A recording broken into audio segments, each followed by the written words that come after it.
Want to make body butters that stand out from the competition? Or perhaps you're just getting a bit tired of using shea and cocoa butter everywhere and want to try something different. Today I'm sharing 3 butters you shouldn't ignore and one that you might actually want to avoid. These butters aren't really fancy or exotic, so you can use them as the base for your formulations or blend them with other butters to really set your products apart. I love them all, but I think number 2 is my favorite. It definitely deserves more love. Before we can get into the butters, we need to understand what a butter is. The oils and butters we use in cosmetic formulation are fats, usually extracted from the seeds and nuts of plants. If that fat is primarily comprised of unsaturated or liquid fatty acids, we get a liquid oil. If it contains lots of saturated or solid fatty acids, we get a solid fat or a butter. Sunflower oil, for example, is primarily comprised of oleic and linoleic acids, both of which are liquid and unsaturated. Sunflower oil does contain both palmitic and stearic acids, which are saturated fatty acids, but only at about 10% total, so the overall oil is liquid. In comparison, shea butter also has oleic and linoleic acids, but shea contains about 38% stearic acid and 4% palmitic acids, both solid fatty acids, and that is enough saturated fat to make a butter rather than an oil.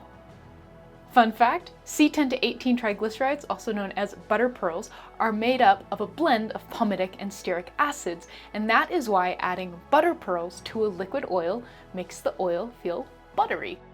Coconut oil is also very rich in saturated fatty acids, but the most predominant one is lauric acid, which has a lower melting point than palmitic and stearic acids. Lauric acid melts around 43 degrees Celsius and feels quite thin and slippy on the skin, while palmitic acid melts around 63 degrees Celsius and stearic acid melts around 70 degrees Celsius. And both of these feel much more substantial and buttery, creamy on the skin. So that high lauric acid composition is why coconut oil so readily tips between solid and liquid, melting right around 25 degrees Celsius, and why we call it an oil rather than a butter. And without further ado, let's meet 3 butters I think you'll fall in love with. This first butter is soft and creamy like shea butter, but it's far lighter. While shea is rich and frankly greasy, this butter is shockingly lightweight and fast absorbing. The next time you're reaching for a soft butter, why not grab mango butter? It's fabulous for making lighter feeling anhydrous products that are still creamy and indulgent. Mango butter is made from the fat found in mango seeds. It's white and creamy and sadly smells nothing like mangoes. The refined version, which is all I've ever found, just smells a bit fatty. Mango butter is primarily made of stearic and oleic acids, and it melts around 35 degrees Celsius. If you've got a whipped shea butter formulation that you love, try swapping half of the shea butter for mango butter, and I think you'll be thrilled by how much lighter the finished formulation is. This next butter is a long-time favorite of mine. I discovered it early in my DIY days, and it was an instant and lasting love. It has the most divine, silicone skin feel that is rich and nourishing with a satiny finish that I have loved for over a decade.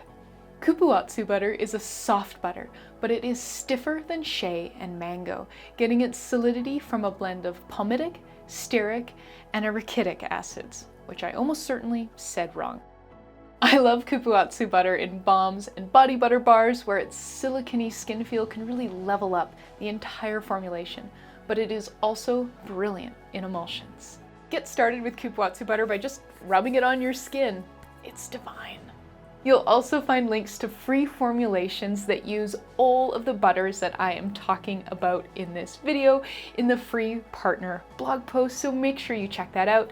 It's linked in the description box below, as always. When you're shopping for Cupuacu butter, you can find both refined and unrefined versions. In my experience, the performance is the same, but the scent definitely isn't. While the refined version doesn't really smell like much of anything, the unrefined version has a smell that's kind of like cocoa butter combined with something tangy like passion fruit. It isn't awful, but it's also not amazing, so I would probably lean towards getting the refined version if you can only get one, especially if you are sensitive. For our final butter, if you are looking for an alternative to cocoa butter, try this. I love cocoa butter so very much, but sometimes you just want something different, and that's where Kokum butter comes to the rescue. Kokum butter is a bit harder than cocoa butter, with a melting point around 40 degrees Celsius compared to about 34 degrees Celsius for cocoa butter, and this difference could be useful if you live somewhere quite warm. Kokum gets its brittle hardness from stearic and palmitic acids, and it is a great option to create the backbone of a solid body butter bar. The refined version doesn't smell like much of anything, making it a really versatile option. To get started using Kokum butter, try using it instead of cocoa butter in a formulation. And this last one is actually a category of butter that you might want to avoid. These are the butters that you might have seen for sale and thought, I didn't know that plant made a butter. Things like strawberry butter, green tea butter, lemon butter, and hemp seed butter. And you're right, those plants don't make butters. These butters are sometimes referred to as pseudo butters. If you look at the ingredient list, you'll see they are primarily made from hydrogenated vegetable oil and get their names from the addition of an oil, extract, flavor, and/or essential oil that fit the theme. This strawberry butter from New Directions Aromatics is actually a blend of hydrogenated soybean oil and coconut oil and strawberry extract and strawberry flavor. And this hemp seed butter is made by blending hemp seed oil with hydrogenated soybean oil and vitamin E, or tocopherol. Now, pseudo butters aren't bad, and you certainly don't have to avoid them, but you should be aware that they aren't real butters. It's hydrogenation, the conversion of unsaturated fats to saturated ones, that gives them their buttery feel. And since the bulk of each one is an inexpensive hydrogenated oil, they aren't all that different from one another. If you already have hemp seed oil, for instance, I would skip the hemp seed butter and instead try combining your hemp seed oil with some mango butter for a similar buttery, hempy experience. Now that you've got 3 new butters to try, you just need something to try them in. So might I recommend this no melt body butter formulation? I use shea butter in it, but you could absolutely use any of the butters I talked about today to create a gorgeous product I know you'll love. Thank you so much for watching. Please subscribe and happy making. Bye.